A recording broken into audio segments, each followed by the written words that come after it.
अगर आप तख्ती लेकर आएंगे तो सदन नहीं चलेगा। मैं कह रहा हूं आप तख्ती या तो नीचे रख दें, नहीं तो सदन नहीं चलेगा। आप तख्ती नीचे रख दें, तख्ती नीचे रख दें। आप अखिलेश जी, आप इनको तख्ती नीचे लगा दें।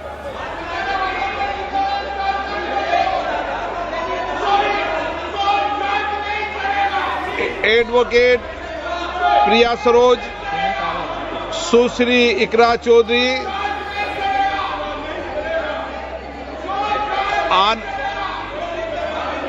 आनंद भदौरिया, सौगत राय जी, ओडी कोनल सुरेश।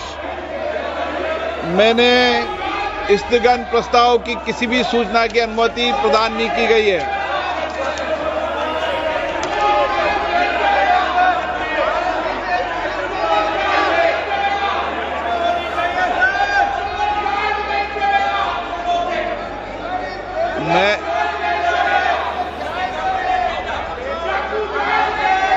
बैठिए, आप सदन नहीं चलाना चाहते। मैंने कहा अखिलेश जी को शून्यकाल की लिस्ट पूरी होने के बाद बोलने का मौका दूंगा। आप सदन में बैठे, आप बैठिए सदन में। आप सदन नहीं चलाना चाहते, शून्यकाल नहीं चलाना चाहते। मैं आपसे फिर आग्रह कर रहा हूं, मैं इसके फिर आग्रह कर रहा हूं, माननीय सदस्य, आप अपनी अपनी सीट पर विराजें। शून्यकाल महत्वपूर्ण समय होता है। कई माननीय सदस्यों के शून्यकाल खुले हैं।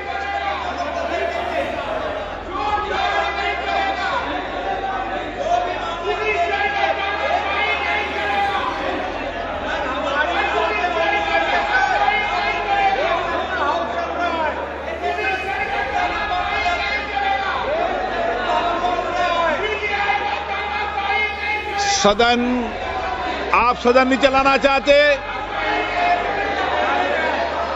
मैंने कहा अखिलेश जी को कि बोलने दूंगा। आप बैठे सिराज पे, आप बैठे सीट पे। शून्यकाल महत्वपूर्ण समय होता है और मैं महत्वपूर्ण समय पर सबको बोलने दूंगा। आपको सारे विषय उठाने दूंगा। शून्यकाल में जो आप विषय उठा रहे हो सबको उठाने दूंगा। आप सदन चलाने दें। आप सदन नहीं चलाना चाहते।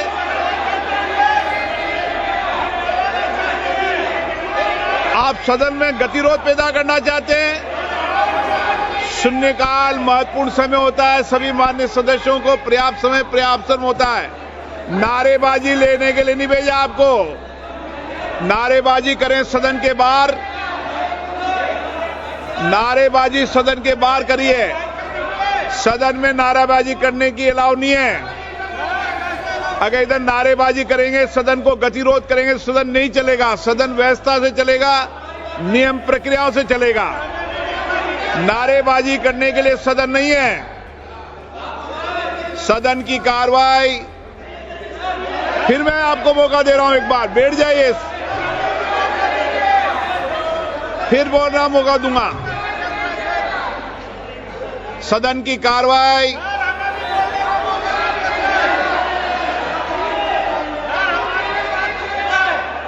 सदन की कार्रवाई, फिर बोल रहा हूं, एक बार मौका आपको। नारेबाजी का मौका नहीं, नारेबाजी का मौका नहीं दूंगा। आप जाकर बैठे। छोटेलाल जी, अगर प्ले कार्ड लेके आएंगे तो सदन नहीं चलेगा और नारेबाजी करेंगे तो भी सदन नहीं चलेगा। सदन मर्यादा से चलेगा, नियमों से चलेगा। श्री गौरव गोगोई जी। अध्यक्ष महोदय, जब मैं जानना चाहूंगा आदरणीय मंत्री से कि इन्होंने विवरण किया है कि असम में 2025 में 2020 से 2024 तक लगभग 2.25 करोड़ उन्होंने रिलीज किया है। लेकिन आज से 2-3 साल पहले, जब असम, आज से 4 साल पहले, लगभग 21-22 के साल में जब अफ्रीकन स्वाइन फ्लू आया, तो बहुत से जो किसान हैं, इन्होंने ये जो इंडस्ट्री है पिग फार्मिंग का, वो करने से वो डर गए हैं, क्योंकि इतना उनका नुकसान हुआ और कॉम्पनसेशन मिलने में बहुत देरी हुई। मैं विशेष रूप से जानना चाहूंगा कि क्या सरकार के पास तथ्य है कि कितने किसानों को असम में इन्होंने ये कॉम्पनसेशन 2022-23 में दिया, और क्या पिग प्रोडक्शन में इस अफ्रीकन स्वाइन फ्लू के बाद आने से क्या इन्होंने कोई गिरावट देखी, डिक्रीज देखा? इसका मैं विवरण मंत्री से जानना चाहूंगा। अध्यक्ष महोदय, life stock health disease control programme के तहत पिछले 5 वर्ष में जो असम में जारी किया गया है उसमें 11,561 लाख रुपए जारी किया गया है। लंबित यूसी 1320 लाख की है। आपके किसानों पशुओं की चिकित्सा ठीक से हो सके इसलिए मोबाइल यूनिट हैं 159 हैं। लाभान्वित किसान जो असम में इस दौरान हुए हैं वो 2,07,000 हैं और जो पशुओं का ट्रीटमेंट हुआ है वो 4.82 लाख का। ASCAD के अंतर्गत जो LSD के लिए टीकाकरण 10 लाख किया गया है और NADCP national disease control programme के तहत टीकाकरण में FMD 187.14 लाख का। नहीं, इसमें कोई मुआवजा थोड़ी दिया जाता है? जी, मुआवजा 23-24 में 75 लाख रुपए दिया है। ये अफ्रीकन स्वाइन फीवर के बारे में बात की है जिसमें असम में इसमें सर 50% केंद्र सरकार और 50% राज्य सरकार देता है और जो पिग है उसकी वजन के अनुसार मुआवजा दिया जाता है कि 15 किलो वाले को इतना, 15 से ऊपर वालों को इतना, ऐसा अलग दिया जाता है। तो 75 लाख रुपए दिया है और 24-25 में 150 लाख रुपए अफ्रीकन स्वाइन फीवर से प्रभावित जो किसान हैं, पशुपालक हैं, उनको दिया गया है। 24-25 में पशुधन बीमा के लिए असम को 30 फिर तापिर गांव। Honourable speaker sir, thank you very much. मंत्री जी ने जवाब में एनिमल स्टॉक पिगारी का प्रिवेंटिव मेजर में बहुत कुछ अच्छा से रिप्लाई दिया है। मैं मंत्री जी से और गवर्नमेंट ऑफ इंडिया से ये जानना चाहता हूँ, कोरोना काल में जैसे वैक्सीन निकला है वैसे अफ्रीकन स्वाइन फीवर में गवर्नमेंट ऑफ इंडिया वैक्सीन निकल रहा है क्या, इसमें प्रयास कर रहा है क्या, ताकि जो फोर्ट कार्निवला में ह्यूमन में स्वाइन फ्लू का इफेक्ट हर साल एक फेनोमेना होता है, इसका प्रिवेंटिव मेजर के लिए गवर्नमेंट ऑफ इंडिया या मिनिस्ट्री कोरोना वैक्सीन जैसे स्वाइन फ्लू का एक वैक्सीन निकल रहा है क्या? अध्यक्ष जी, जहाँ तक अफ्रीकन स्वाइन फीवर से पीड़ित पिग का मामला है उसकी अभी कोई वैक्सीन कॉमर्शलाइज नहीं है। लेकिन भारत में क्लासिकल स्वाइन फीवर जो शुगर में आता है उसकी CSF वैक्सीन है और पूरी तरह मोदी जी की सरकार में ये वैक्सीनेशन प्रोग्राम है, ये 100% फ्री केंद्र सरकार से, चाहे वो FMD हो, ब्रुसेलोसिस हो या PPR हो अथवा ये जो हमारे भारतीय जो शुगर है उनमें ज़्यादातर क्लासिकल स्वाइन फीवर होता है। तो 80 लाख वैक्सीन 80 लाख वैक्सीन हम लोग लगा चुके हैं।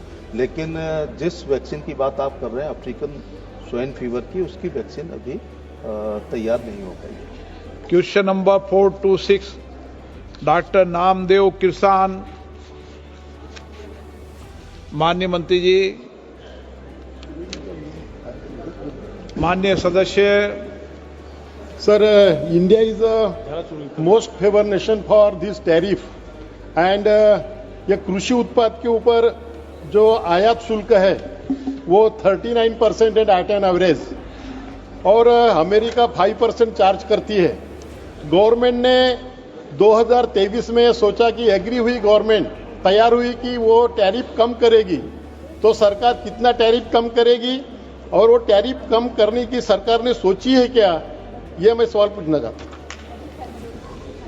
माननीय अध्यक्ष जी, जहां तक टैरिफ का सवाल है, मैं माननीय सदस्य को अवगत कराना चाहता हूं कि ये टैरिफ पॉलिसी और इम्पोजिशन ऑफ टैरिफ्स बड़ा डायनेमिक है और सभी लोगों का दृष्टिकोण, हमारे किसान, हमारे कंज्यूमर्स और इंटरनेशनल कम्पिटिटिवनेस सभी का ध्यान रखते हुए टैरिफ्स इम्पोज किए जाते हैं। और जो पॉलिसी है भारत सरकार की, उसमें हम प्रयास करते हैं कि हमारे डोमेस्टिक इंडस्ट्री उनके हितों की रक्षा रहे, हमारे एक्सपोर्ट्स वो ज़्यादा बढ़ावा उनको मिले, हम ज़्यादा इन्वेस्टमेंट्स को अट्रैक्ट कर सकें, हमारी सप्लाई चेन्स ग्लोबल कम्पिटिटिवनेस बनी रहे, हमारे इनपुट कॉस्ट ऑफ प्रोडक्शन वो ज़्यादा सही कम मात्रा में मिले, ताकि हमारा जो फिनिश्ड प्रोडक्ट है वो अंतर्राष्ट्रीय बाजार में कम्पिटिटिव रहे।